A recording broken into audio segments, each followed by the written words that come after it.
পুরনো এক বাংলো গ্রামের একদম শেষ মাথায়। চারপাশে গা ছমছমে নীরবতা। রাতের অন্ধকারে বাংলোর পুরনো কাঠের দরজা ধীরে ধীরে কাঁপতে থাকে। বাতাসে জানালার শিকড়ে আওয়াজ নাজিয়ার ঘুম ভেঙে যায়। বন্ধুরা, আমার আজকের পুরো গল্পটি শুনতে চাইলে কানে হেডফোন লাগিয়ে শুনতে থাকুন। এত রাতে কে যেন হেঁটে বেড়াচ্ছে বাড়ির ভেতরে। নাজিয়া উঠে দাঁড়ায়, রাশেদের ঘরে যায়, দেখে দরজা খোলা, কিন্তু কেউ নেই। রাশেদ কোথায় গেছে? বাড়ির করিডোর অন্ধকারে একটা ফিসফিস আওয়াজ শোনা যায়। তুমি চলে এসেছো, এবার সব শুরু হবে। নাজিয়ার পা হঠাৎ জমে যায়। সে জানে বাড়িতে রাশেদ ছাড়া আর কেউ থাকার কথা নয়, কিন্তু এই গলার স্বর রাশেদের না। রাশেদ আর নাজিয়ার মা বাবার বিয়ে হয় দ্বিতীয়বার। দুজনেই একে অপরকে কখনো আপন ভাই বোন ভাবেনি, তবে তাদের মধ্যে এক অদ্ভুত মানসিক দূরত্ব ছিল, যা সময়ের সাথে ঘৃণায় রূপ নেয়। রাশেদ সব সময় মনে করত নাজিয়ার মা তাদের মায়ের জায়গা দখল করেছে, আর নাজিয়া মনে করত রাশেদ ইচ্ছে করে তাদের পরিবারে অন্ধকার ডেকে এনেছে। কিন্তু তারা কেউই জানতো না এই বাড়ির দেয়ালের মধ্যে এমন কিছু লুকানো আছে যা তাদের রক্তের সম্পর্কের চাইতেও ভয়ঙ্কর। নাজিয়া করিডোর ধরে নিচে নামতে থাকে। সে দেখতে পায় খাবার টেবিলে একটা লাল টি শার্ট রাখা, যেখানে রাশেদ পড়তো তার মায়ের মৃত্যুর দিন। কিন্তু সমস্যা হচ্ছে রাশেদ নিজে সেই টি শার্টটা কয়েক বছর আগে ফুরিয়ে ফেলেছিল। তখনই পেছন থেকে একটা ঠান্ডা নিঃশ্বাস তার গলায় লাগে। রাশেদ শীতল স্বরে, তুমি ভুল জায়গায় ফিরে এসেছো নাজিয়া।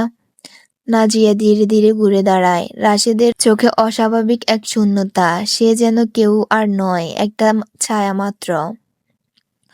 পরের কয়েকদিন রাশেদের আচরণ আরো অদ্ভুত হতে থাকে। সে রাত বিরাতে দেয়ালের দিকে তাকিয়ে বিড়বিড় করে মাথা নাড়ে এবং কথা বলতে থাকে, যেন কেউ তার সাথে কথা বলছে। নাজিয়া ভয় পেতে শুরু করে। এক রাতে সে দেখে রাশেদ বসার ঘরের পুরনো আয়নার সামনে দাঁড়িয়ে নিজের মুখে হাত বুলাচ্ছে আর বলছে, তারা বলছে নাজিয়া চলে আসুক, তখনই মুক্তি পাবে সবাই। একদিন মামুন কাকা নাজিয়াকে ডেকে বলে, তুমি জানো না এই বাড়িতে যা লুকানো আছে তা রক্তের চেয়ে ভয়ঙ্কর। রাশেদ যা দেখছে তা সে বানায়নি। দেয়ালের ভিতর কিছু জেগে উঠেছে। গভীর রাতে নাজিয়া ঘুম থেকে উঠে দেখে তার ঘরের দেয়ালে নিজের ছায়া ছাড়া আরো একটা ছায়া নড়ছে। সে যখন আলো জ্বালায় দেখে দেয়ালের কোণে রাশেদ দাঁড়িয়ে, কিন্তু রাশেদের মুখে কোনো চেহারা নেই, একটা ফাঁপা গর্তের মতো।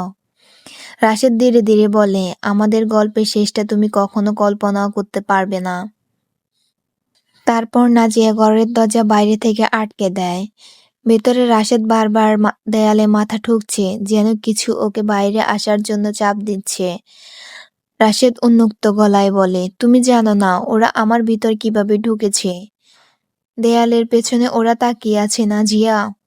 নাজিয়া আতঙ্কে কাঁপতে থাকে। সে বুঝে এখানে কিছু ভয়ানক হচ্ছে, যা সে সামলাতে পারবে না। দেয়ালে ফাটল ধরে। পরের দিন সকালে নাজিয়া দেখতে পায় বসার ঘরের দেয়ালে বড় একটা ফাটল। ফাটলের ভেতর থেকে যেন ঠান্ডা বাতাস বের হচ্ছে, আর একটা ধাতব গন্ধ ছড়াচ্ছে, রক্তের মতো গন্ধ। সে হাত বাড়িয়ে ফাটলের ভেতর স্পর্শ করতেই দেওয়াল কেঁপে ওঠে। দেয়ালের ভেতর থেকে একটা ফিসফিস আওয়াজ আসে, তোমরা আমাদের জায়গা দখল করেছো, এবার পালানোর সময় শেষ। নাজিয়া ভয় পেয়ে পিছিয়ে যায়। পুরনো ডায়েরিতে সত্যির সূত্র লেখা থাকে। নাজিয়া বাড়ির আর্চাইড ঘরে গিয়ে একটা পুরনো ডায়েরি খুঁজে পায়, যেটা তার মা রেখেছিল। ডায়েরিতে লেখা, এই বাড়ির ভেতর সৎ সম্পর্কের লোকেরা কখনো নিরাপদ থাকে না। দেয়ালের ভিতর যারা আছে তারা শুধু অর্ধেক রক্তের খোঁজ থাকে। আমাদের সন্তানরা একদিন খাঁচায় বন্দী হবে। নাজিয়া বোঝে এই অর্ধেক রক্ত মানে সৎ ভাই বোনের সম্পর্ক, যারা কখনো পুরোপুরি এক হতে পারে না। রাশেদের বিকারগ্রস্ততা চমড়ে ওঠে। রাশেদ পুরোপুরি নিজের মধ্যে হারিয়ে যায়। সে একদিন নাজিয়াকে তার ঘরে ডাকে। ঘরের চারপাশে আয়না বসানো, এবং সে আয়নাগুলোর সামনে দাঁড়িয়ে নিজেকে বারবার জিজ্ঞেস করছে, আমি কে, আমার চেহারায় তো আমিই চিনি না নাজিয়া।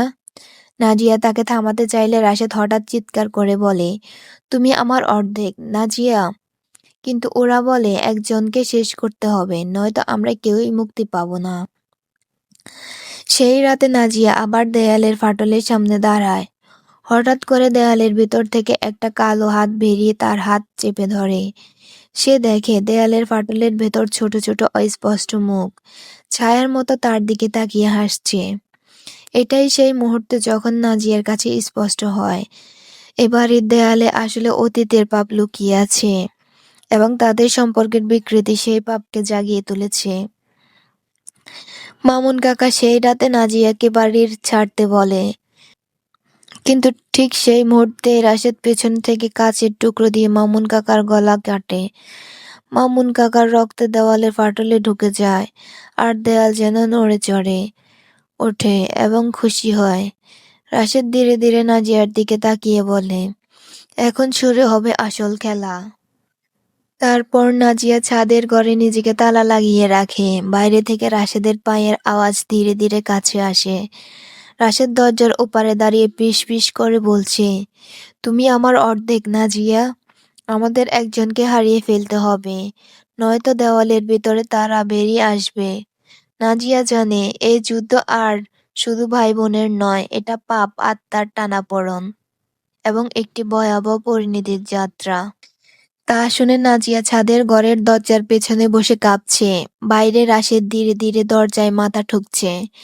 রাশেদ অদ্ভুত সুরে বলে, তুমি জানো না নাজিয়া, দেওয়ালের ভেতরে আমরা আগে থেকেই ছিলাম, এখন শুধু শরীরটা আমাদের দরকার। নাজিয়া বোঝে এই রাশেদ তার ভাই নয়, এটা সেই পুরনো অভিশাপ যা এখন রাশেদের শরীর দখল করেছে। নাজিয়া হঠাৎ দেখে তার হাতের উপরে দেয়ালের ফাটলের মতো চিহ্ন ফুটে উঠেছে। তার শিরার ভেতর দিয়ে যেন দেওয়ালের ফাটলের মতো গা ছমছমে দাগ ছড়িয়ে পড়েছে। সে বুঝে যায় দেয়ালের অভিশাপ শুধু বাড়ির মধ্যে সীমাবদ্ধ নেই, এটা রক্তের মধ্যে চলে গেছে। নাজিয়ার মনে পড়ে ছোটবেলায় একবার রাশেদ বলেছিল, তুমি জানো মা বলতেন যারা সত্যিকার ভাই বোন না তাদের আত্মা কখনো শান্তি পায় না। বাড়ির পুরনো গল্পে ছিল যারা সৎ ভাই বোন হিসেবে একসাথে বড় হয় তাদের আত্মার মধ্যে অসম্পূর্ণতা থেকে যায়। এই অসম্পূর্ণতাই দেয়ালের অভিশাপকে শক্তিশালী করে তোলে। রাশেদ ছাদের দরজা ভেঙে ঢুকে, তার চোখে রক্তবর্ণ ছায়া নামছে। তার হাতে একটা পুরনো কাঠের বাক্স, যেটা তাদের মা বাবার সময়কার। রাশেদ, এটা আমাদের খেলার বাক্স। একটা খেলা খেলবো নাজিয়া, সত্য বলবে না হলে মরবে। নাজিয়া চুপ থাকে। রাশেদ জোর করে তাকে খেলার জন্য বাধ্য করে। তখন রাশেদ তাকে প্রথম প্রশ্ন জিজ্ঞেস করে, তুমি কি কখনো চেয়েছিলে আমি না থাকি? নাজিয়া চুপ করে। দেয়ালের ফাটল থেকে ঠান্ডা বাতাস বেরিয়ে আসে, যেন সময় থেমে গেছে। আস্তে সুরে বলে, হ্যাঁ। এই স্বীকারোক্তির সাথে সাথে দেয়ালের ফাটলগুলো বাড়তে শুরু করে। ছাদের উপর দাগ ছড়িয়ে পড়ে, দেয়ালের ছায়ার যেন খুশিতে কেঁপে ওঠে। রাশেদ নাজিয়াকে জড়িয়ে ধরে, কিন্তু এই জড়ানোতে কোনো মানবিক স্পর্শ নেই। এটা যেন দুই ভিন্ন বাস্তবতার সংঘর্ষ। হঠাৎ রাশেদের শরীর থেকে ছায়ামূর্তি বের হতে থাকে। তার শরীরের চামড়া ফেটে ছায়ারা বেরিয়ে আসে এবং নাজিয়ার শরীরের সাথে মিশে যেতে চায়। নাজিয়া আর্তনাদ করে বলে, আমি তোমার বোন রাশেদ, আমি তোমাকে শেষ করতে পারবো না। কিন্তু রাশেদ তখন আর রাশেদ নেই। তুমি আর আমি আলাদা, কিছু নেই। আমরা ছিলাম, আছি আর দেয়ালের সাথে মিশে যাব। পরের দিন গ্রামের লোকজন এসে দেখে পুরনো বাংলোটা যেন গিলে ফেলেছে কিছু। বাড়ির দেওয়ালগুলো সাদা হয়ে গেছে, যেন কারো অস্তিত্বই ছিল না সেখানে। রাশেদ ও নাজিয়া দুজনেরই কোনো দেহ খুঁজে পাওয়া যায় না। শুধু ফাটলের ভেতর থেকে ফিসফিস শব্দ ভেসে আসে। সম্পূর্ণ হওয়ার জন্যেই অসম্পূর্ণতাই যথেষ্ট।